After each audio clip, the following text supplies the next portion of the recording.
culto, a todos nuestros amigos que nos siguen ahora en las redes. Estamos, ustedes saben, estamos grabando las predicaciones, están en nuestro canal de YouTube, en la página de Facebook, búsquenos como Península Viva Acapulco y les enviamos un cordial saludo, esperando que estas predicaciones puedan ayudarles a conocer más y amar más al único Dios vivo y verdadero, que es el Dios del cual nos habla la Escritura. La mayoría de las personas pasamos la vida buscando convertir en realidad los sueños más entrañables de nuestro corazón.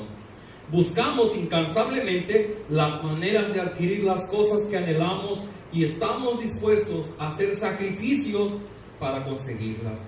Sin embargo, nunca nos imaginamos que adquirir las cosas que más profundamente anhela nuestro corazón podría ser lo peor que nos podría pasar. ¿Por qué? Porque nuestro corazón convierte todo lo bueno de nuestra vida y hace de ellos su Dios. Quisiera recordar un pasaje que leímos la semana pasada en Romanos capítulo 1 y dice así: en vez de adorar al único poderoso Dios que vive para siempre, adoran a ídolos que ellos mismos se han hecho. En vez de adorar al Dios verdadero, adoran a dioses falsos, adoran las cosas que Dios ha creado, en vez de adorar al Dios que las creó y que merece ser adorado para siempre. Veíamos que de manera natural, todas las personas que fuimos creadas por Dios, desde la caída de Adán, de manera natural, cuando vamos creciendo, buscamos en las cosas o en las personas los elementos que se constituyen como nuestra razón de vivir. Y todos en este salón tenemos una razón de vivir. Pero cuando nuestra vida está sin el Espíritu de Dios, nuestra razón de vivir se convierte en las cosas o las personas y sustituyen el lugar de Dios en nuestro corazón. Fíjense que unos judíos estudiosos llegaron a una conclusión.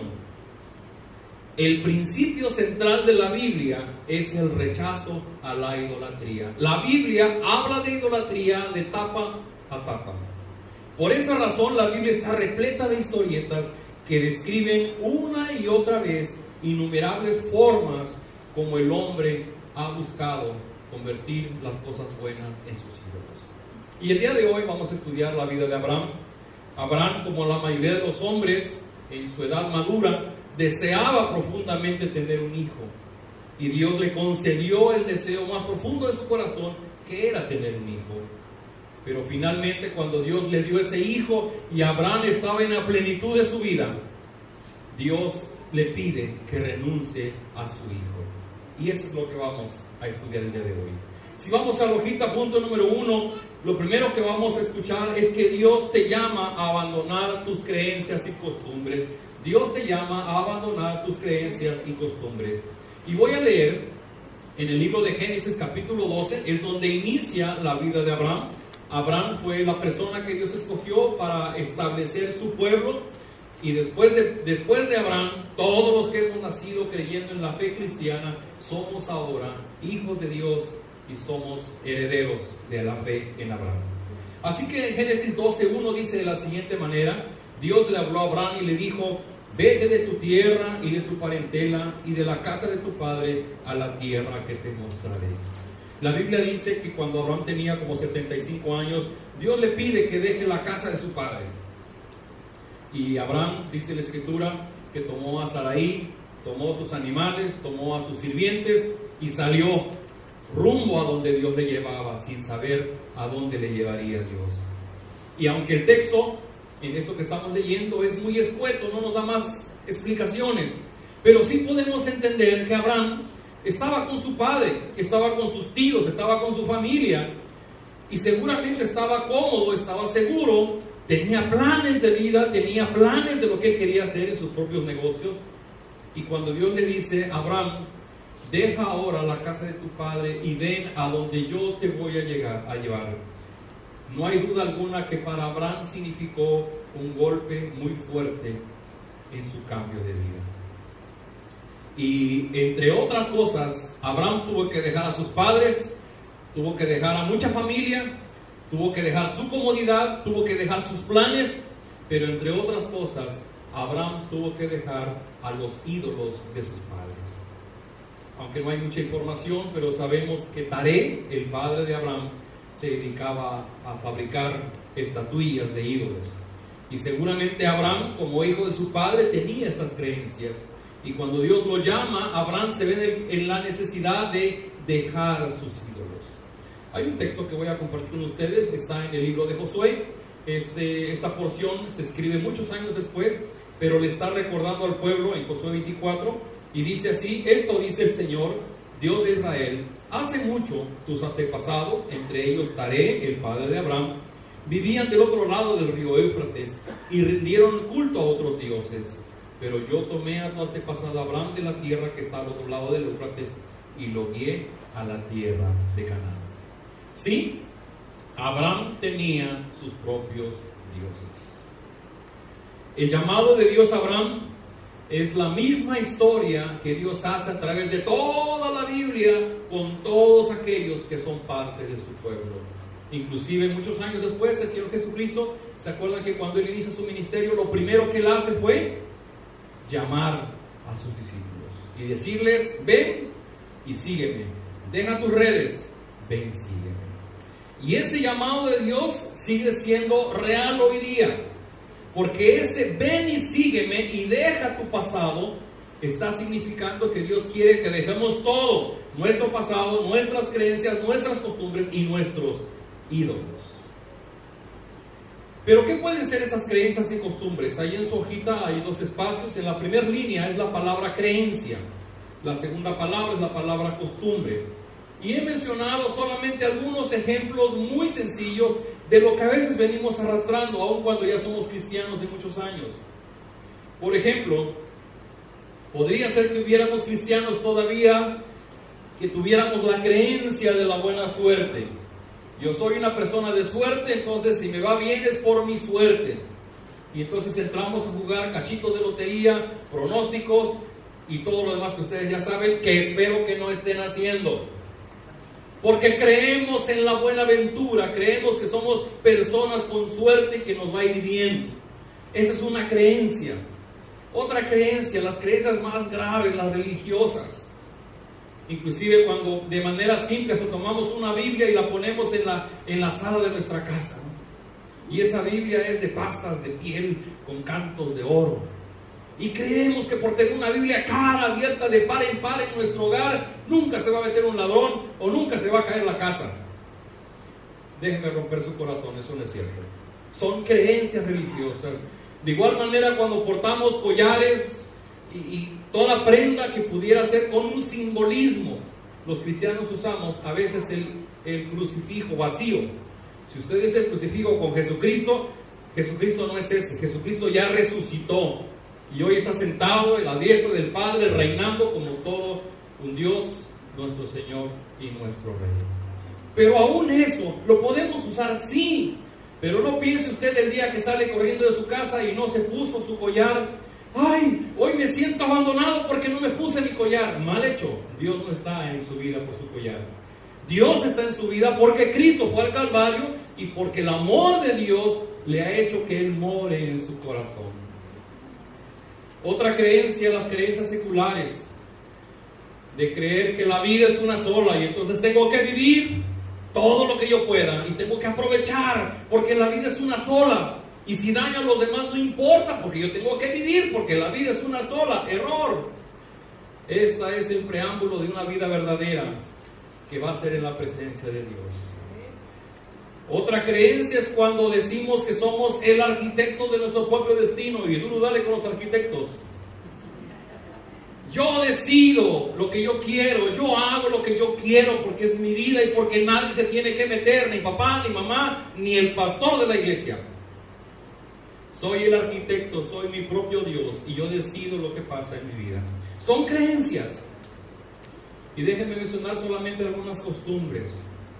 Es triste cuando llegamos a un templo y creemos que el hecho de pisar un templo significa: Dios, come palomita, hoy vine, para que te acuerdes de mí y me bendigas. Dios no obra de esa manera. Dios está buscando adoradores que le adoren en espíritu y en verdad. Personas que vengan y vuelquen su corazón en amor, en gratitud y canten y alaben y proclamen su nombre. Otras costumbres que tenemos es cuando hacemos de los actos religiosos nuestra vida. Y es muy triste cuando una persona, es el bautismo de mi hijo, un bachangón de 500 personas. El bautismo duró 15 minutos, pero la fiesta duró 8 horas. Son costumbres que hace la gente, pero en realidad eso no es el fundamento de nuestra vida. Inclusive buscamos hacer cosas buenas para ganarnos el favor de Dios. E inclusive hasta en las oraciones Jesús dijo: cuídense de orar y usar vanas repeticiones. Hasta cuando oramos, si hubiera un cristiano que agarre el Padre Nuestro y lo recita unas 20 veces todos los días, Dios no va a escuchar esa oración, porque Dios no se complace de las vanas repeticiones. Por favor, hermanos, por favor, amigos, si usted recibe un mensaje de WhatsApp que le dice, y esta oración, repítela 10 veces y compártela a 10 amigos y vas a ver que se cumple tu deseo. Eso es mentira, es una creencia que no corresponde a la enseñanza bíblica. Dios obra y responde a las oraciones de un corazón sincero y honesto. Seguir el llamado de Dios es romper con ídolos, creencias y costumbres que hay en nuestra vida. Abraham, el padre de la fe, obedeció y salió a donde Dios le llamaba. Escucha esto, amigo. Mientras tu vida esté llena de hilos, de creencias y costumbres que están basadas en cosas o en personas y no en Dios, no podrás conocer al Dios vivo y verdadero del que habla la Biblia, ni tampoco podrás poner tu confianza en Él, ni obedecer su llamado. Lucas 14:26, de acuerdo a esta versión del lenguaje actual, dice así: si alguno de ustedes quiere ser mi discípulo, tendrá que amarme más que a su padre o a su madre, más que a su esposa o a sus hijos, y más que a sus hermanos o a sus hermanas. Ustedes no pueden seguirme a menos que me amen más que a su propia vida. Mujeres, esposas, ¿sabe cuál es la manera más segura de que su matrimonio dure por años y que su marido sea un fiel varón? Que ame a Dios más que lo que les ama a ustedes. Porque a su esposa, cuando la dejamos en la casa, se queda en la casa, pero cuando uno se sale a la calle, Dios no se nos despega ni un minuto. De la esposa nos podemos esconder, pero de Dios no. E inverso, también los varones. Pídale a Dios que su esposa lo ame a Dios por encima de usted. Usted no es importante, el importante es Dios. Porque su esposa ama a Dios, le estará amando a usted de la manera correcta. Mientras permanezcas sin tomar la decisión de ser obediente al llamado de Dios, cualquier cosa, cualquier persona seguirá siendo la razón de tu vida. Cualquiera, menos Dios mismo. Número 2. Dios te llama a entregar tu Isaac. Bueno, Dios hizo un primer llamado a Abraham y le dijo: deja la casa de tu padre y vente.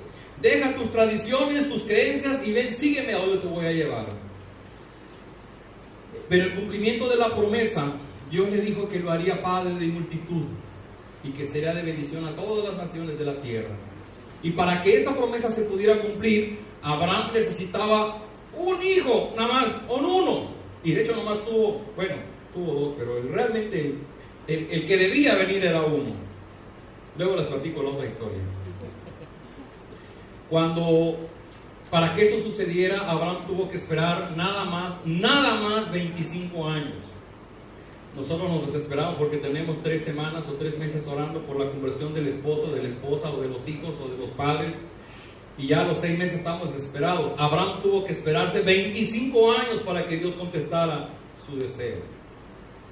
Y cuando vino el cumplimiento de la promesa, nació Isaac. Y todos estos años de espera dejaron una huella en la vida de Abraham. No había hombre sobre la faz de la tierra que hubiera anhelado tanto tener un hijo como Abraham. Y podemos pensar que cuando finalmente Abraham tuvo a Isaac, llegó al punto culminante de su vida y entonces fue el hombre más feliz del planeta. Pero la historia no termina aquí, porque dice que cuando Dios le dio finalmente el deseo de su corazón, Y ese niño creció y era un jovencito. Un día Dios le habló a Abraham y le dijo, de acuerdo a Génesis 22, y le dijo así: toma ahora tu hijo, tu único, Isaac, a quien amas, y vete a la tierra de Moría y ofrécelo allí en holocausto sobre uno de los montes que yo te diré. Uno no alcanza a entender, a ver, ¿cómo es posible que Dios esté tomando a Isaac para que le ofrezca en sacrificio? Esta fue una prueba muy dura para Abraham. Tenía 100 años cuando Dios le pide esto, y fíjense las palabras que Dios usa. Le pide que sacrifique, dice: toma a tu hijo, tu único hijo, y a quien amas. Dios sabía lo que Isaac representaba para Abraham. Dios sabía el amor que Abraham le tenía a su hijo. ¿Por qué era tan importante esto? Bueno, recordemos en los tiempos de Abraham, los tiempos de los patriarcas, ¿de qué manera iba a crecer el pueblo y la nación bajo el patriarcado de Abraham? Pues solamente teniendo hijos. Si Abraham no tenía hijos, no podía crecer. Entonces, tener un hijo era de lo más importante. Entonces, si de repente Abraham tiene un hijo y Dios le dice: dame la vida de tu hijo, lo primero que hay que ver aquí es que Abraham estaba otra vez perdiendo todas las posibilidades de poder multiplicarse y que su pueblo tuviera un futuro. Otra cosa que es importante, ¿se acuerdan cuando en Egipto la última de las plagas, Faraón no dejaba ir a los israelitas a los hebreos? Y Dios le dice a los israelitas: tomen un carnero y pinten con sangre desde la puerta, y en la noche pasará el ángel de Jehová, y todas las casas que no estén marcadas con sangre, Dios tomará la vida de los primogénitos. Porque hay algo en la escritura: todos los primogénitos le pertenecen a Dios. Inclusive cuando estuvo establecida la ley, los primogénitos de los animalitos eran de Dios, y los dueños tenían que dar una ofrenda para rescatar a los primogénitos. Ese es el caso de Abraham. Cuando Dios le pide a Isaac, lo primero que Abraham está pensando es que Isaac le pertenece a Dios y que él tenía el derecho de pedírselo. El problema es con nosotros. ¿Cómo puede ayudarnos esto a identificar dónde está nuestro ídolo? Es muy sencillo. Tenemos que identificar qué cosas son aquellas en nuestra vida que no queremos sacrificar y que no queremos entregar a Dios. En la semana platicaba con una persona que no es de esta iglesia, pero me estaba platicando que entró en una relación con otra persona y ella se enamoró perdidamente de la otra persona, pero se dio cuenta que esa persona no era cristiana y ella es cristiana. Y dice que las primeras semanas ella luchó porque dijo: es que este es el hombre que yo he soñado, es así, es asado, tiene esto, tiene el otro, es el hombre que yo quería para mí. Sin embargo, el Espíritu de Dios no la dejó en paz y me explicaba cómo rompió llorando el día que tuvo que orar y decir: Señor, esta persona tiene todas las maravillas del mundo, pero no es tu hijo, y yo no puedo continuar una relación con ella. La entrego en tus manos, y si tú quieres quitármelo, quítamelo. Y el Señor se lo quitó. Y lloró amargamente. Eso es lo que sucede cuando logramos identificar cosas en nuestra vida que son nuestras, pero que no queremos soltarlas, pero que están ocupando el lugar y el tiempo que le corresponde a Dios. Querido amigo, ¿me puedes tú decir: yo creo en Dios, yo sé que Dios me ama, yo oro todas las mañanas, es más, yo voy los domingos a Península Viva? Pero eso no es la pregunta. La pregunta es: ¿qué es aquello que estás amando y amando tanto que no estás dispuesto a entregárselo a Dios porque está ocupando un tiempo y un espacio que a Dios le pertenece? Número 3.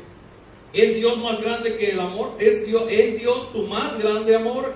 Vamos a leer, por favor, en Génesis 22, del 9 al 12, que también está en la pantalla. Acompáñenme porque es una historia hermosa. Dice así: y cuando llegaron al lugar que Dios le había dicho, edificó allí Abraham un altar y compuso la leña y ató a Isaac su hijo y lo puso en el altar sobre la peña. Y extendió Abraham su mano y tomó el cuchillo para degollar a su hijo. Entonces el ángel de Jehová dio voces desde el cielo y dijo: Abraham, Abraham.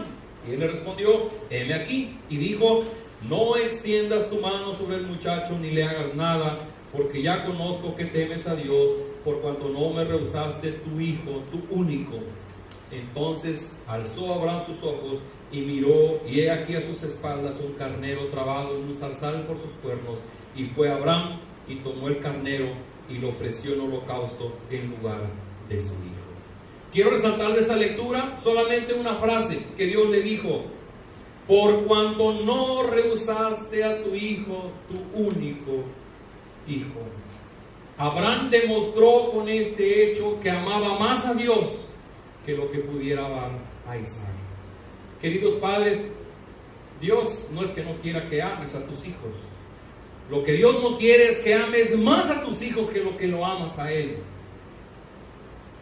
Si Dios no hubiera puesto a Abraham en esta prueba, podemos estar seguros de que Abraham habría llegado a amar a su hijo más que a ninguna otra cosa en el mundo, y eso lo habría convertido en idolatría. De igual manera nosotros, sin darnos cuenta, podemos llegar a amar más nuestra profesión, nuestro negocio, a nuestros hijos, por encima del amor que le tenemos a Dios.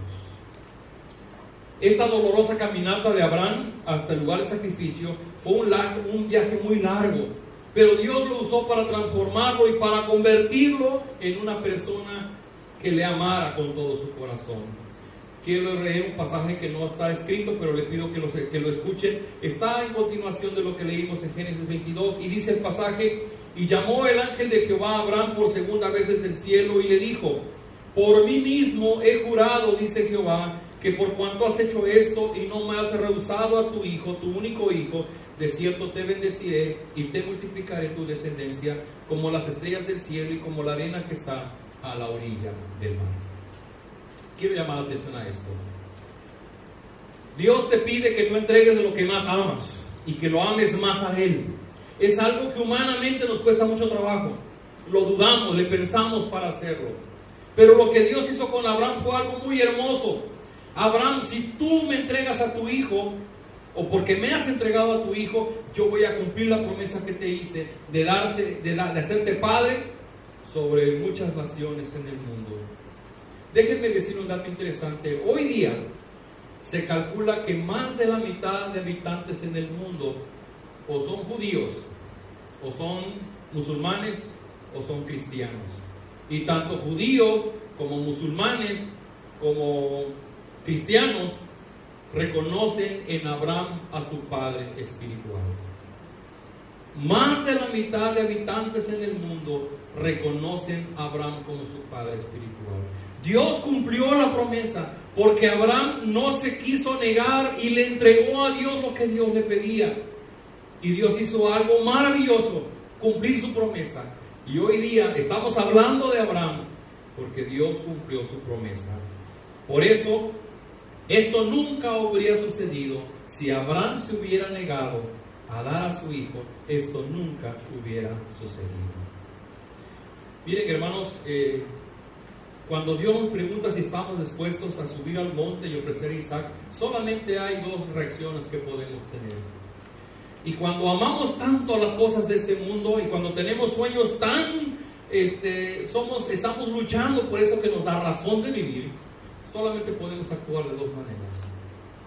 Una, que cuando nos va mal, podemos sentirnos con el derecho de llorar y de lamentarnos, y entonces decimos: yo que he trabajado toda mi vida para llegar a este lugar en mi trabajo, y ahora mi sueño se ha desaparecido. O algunos padres llegan a decir: yo que he trabajado como un esclavo durante toda mi vida para darle una buena vida a mis hijos, y mira ahora cómo me pagan. Eso es lo que sucede cuando ponemos todo nuestro amor en aquello que es nuestra razón de vivir.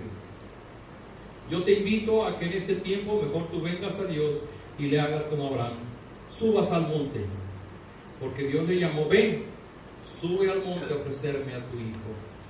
Y lo que hace Abraham es que sube al monte, y es como si le dijera a Dios: veo que me estás llamando a vivir algo que nunca pensé que podría yo lograr.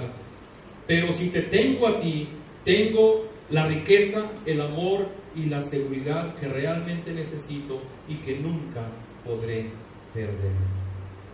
A veces pareciera que Dios nos está matando, cuando en realidad nos está salvando de la esclavitud a nuestros propios ídolos. Por favor, haga un poquito de memoria hacia atrás. ¿Qué ha habido en estos últimos días o meses o en el último año?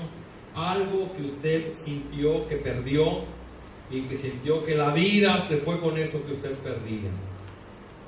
Algo que lo tenía trabajando, algo que lo tenía activo, iba usted en su matrimonio, en su familia, y algo pasó que de repente usted perdió el sentido de vivir, entró en total confusión y de un tiempo para acá no ha sabido cómo entender lo que Dios tiene para su vida. Fíjense que la Biblia está repleta de relatos sobre personajes como José, como Moisés o como David. Y en estos relatos se nos dice cómo Dios obró con ellos. Pareciera que Dios los abandonó o los maltrató, pero finalmente podemos entender que Dios destruyó sus ídolos que ellos tenían para hacerles ser los hijos que Él quería que fueran. Un evento más, ¿se acuerdan ustedes cuando el Señor Jesús estuvo en el huerto de Getsemaní junto antes de ser crucificado?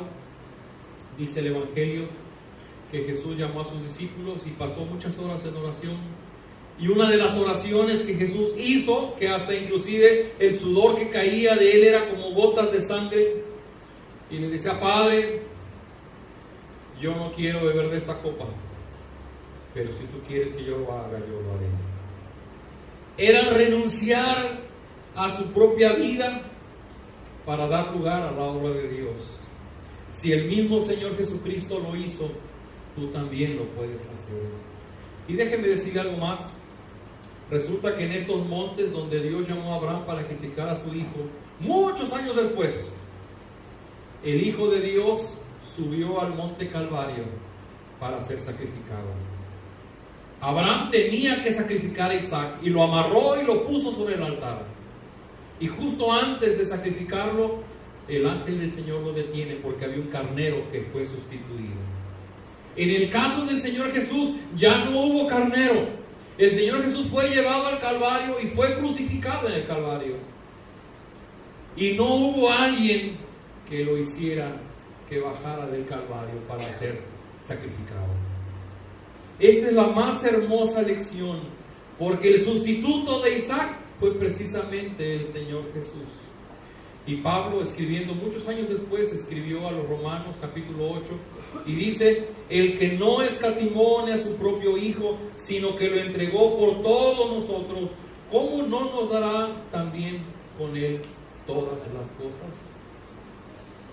Querido amigo, yo quiero invitarte a algo. Yo te invito a que tomes una decisión. Dios te está llamando a que dejes tu pasado. Sabemos que el llamado de Dios es personal. Yo sé que muchos de ustedes me van a decir: es que en mi familia fulanito o menganito tienen estas creencias. Pero Dios está hablando a ti y Dios quiere que tú vengas a Él. Siempre he platicado esa experiencia. Hace unos años un matrimonio se iba a bautizar en nuestra iglesia y una semana antes hicimos una reunión y estábamos planeando que iban a venir vestidos de blanco, así como van a venir ahora para el 26 de enero, ¿no? Iban a venir de blanco y que iba a haber una fiesta por el bautismo de las personas. Y recuerdo que la esposa de un varón que estaba ahí tomó la palabra y empezó a llorar, a llorar, a llorar, y me dijo: hermano Joel, yo quiero decirle que yo no voy a poder bautizar. Digo: ah, caray, ¿por qué? Dice: porque se me ocurrió platicarle a mi mamá que me iba a bautizar por la iglesia cristiana. Y mi mamá, una señora de años, me dijo: hasta hoy fuiste niña. Y si te bautizas, nunca más volveré a verte. Y perderás tu parte de la herencia. Dice: a mí me duele porque es mi madre. Yo no podría vivir sin mi mamá. Le dije: mire, no hay mayor presión para que usted se bautice. Tómelo con calma, piénselo, órelo y Dios hablará a su corazón. Llegó el día jueves y sonó mi teléfono y contesté y me dijo: hermano Joel, Sí, nos vamos a bautizar. Se bautizaron. Hoy día su mamá recibe lectura de la Biblia a través de ellos y ellos oran por su mamá y no la perdió. Todos recibimos el llamado de venir a Dios.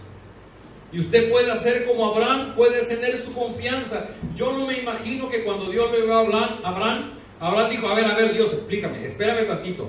O sea, dime cuánto me vas a pagar porque yo vaya. Dime la ruta para que yo no tenga problemas. Dime dónde voy a parar. Dime dónde voy a tener mi casa. Dime dónde voy a poner a mis animalitos. Abraham no hizo eso. Dice la Biblia que agarró sus cosas y caminó. Yo le quiero decir algo. Usted está oyendo el llamado de Dios. Agarre su bolsa y camine. Y deje que Dios le muestre a dónde le quiere llevar. Y en el segundo llamado, si usted ya ha oído la voz de Dios, si usted ya empezó a caminar tomado de su mano, yo quiero decirle esto. Dios quiere que usted le entregue lo que usted más ama. Dios quiere que usted le entregue lo que usted más ama. Anita, no te lo había dicho, pero hace tiempo te entregué a Dios, mi amor. Señor, ella es tu hija.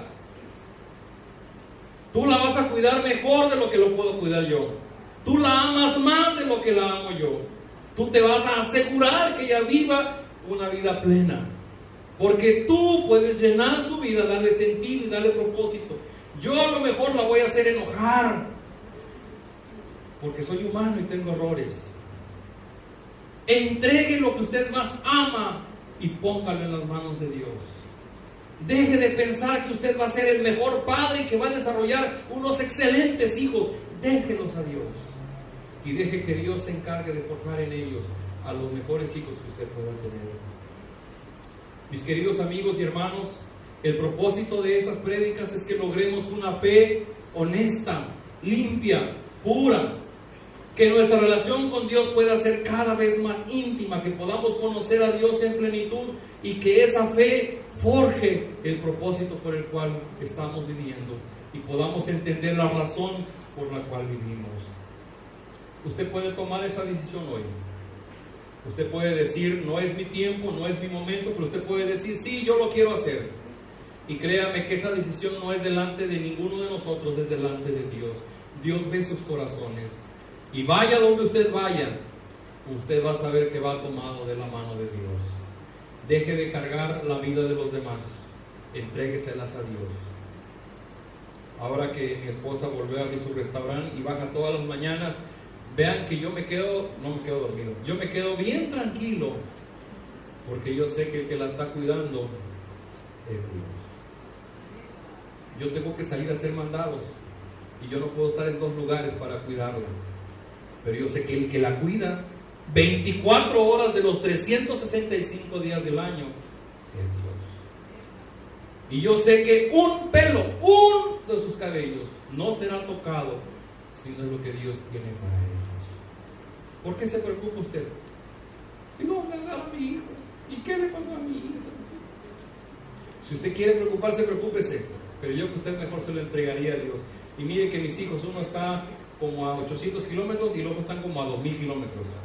Y mi nietecito, que es el más amo, que no lo conozco, está como a 2000 kilómetros. Y fíjese, estoy contento porque sé que están en las manos de Dios. Usted haga lo mismo. Les invito a que tengamos un tiempo de oración. Y usted puede decirle, Señor, ya no quiero vivir así de angustiado y de preocupado.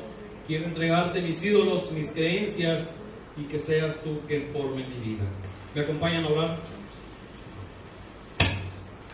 Bendito Padre, gracias por la experiencia de Abraham, porque tú eres un Dios de poder, porque tú sigues siendo Dios miles de años después de Abraham. Y cuando Abraham te obedeció y estuvo dispuesto a sacrificar a su hijo, a su único hijo Isaac, a quien amaba, tú cumpliste la promesa porque tú pudiste ver el amor que él te tenía a ti más que lo que amaba a su hijo. Señor, estamos delante de ti y no te podemos engañar. Queremos poner delante de ti las personas que están con nosotros y que tanto amamos. Pero te las queremos entregar porque tú mejor que nadie las puedes amar y las vas a cuidar mejor de lo que lo hacemos nosotros. Señor, entregamos nuestras vidas y nuestras familias en tus manos. Entregamos nuestro negocio, entregamos nuestro auto, entregamos lo que tenemos, entregamos lo que somos, porque tú tienes grandes promesas que vas a cumplir en nuestras vidas. Permítenos vivir en paz, sabiendo que tú sigues siendo Dios y que pese a las circunstancias que nos amenazan, tu ángel acampa alrededor de nosotros y nos guardará de todo mal. Toma nuestra vida y arranca de nosotros ídolos, creencias y costumbres que están estorbando nuestra relación contigo, a fin de que podamos conocerte y amarte como lo más grande que hay en nuestra vida, y cumplir el mandato que dijo Jesús de amarás al Señor tu Dios con todo tu corazón, con toda tu mente, con todas tus fuerzas. Permítenos que así pueda ser en nuestra vida. En el nombre de Jesús oramos. Amén.